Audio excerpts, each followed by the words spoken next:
հիշում եք, չէ, կար մի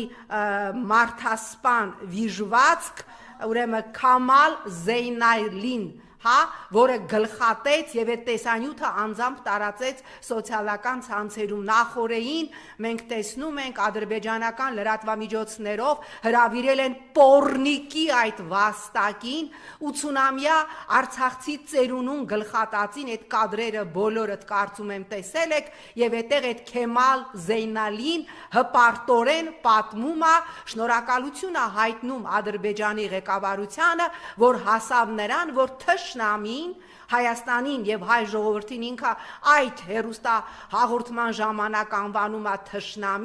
Թշնամին հետ կանչեց իր հանդեպ միջազգային հետախուզումը հիմա ինչ ուզում է անեք ուզում է Ռամիլ Սաֆարովին Հայաստանի Հանրապետության ազգային հերոսի կոչում տակ միևնույն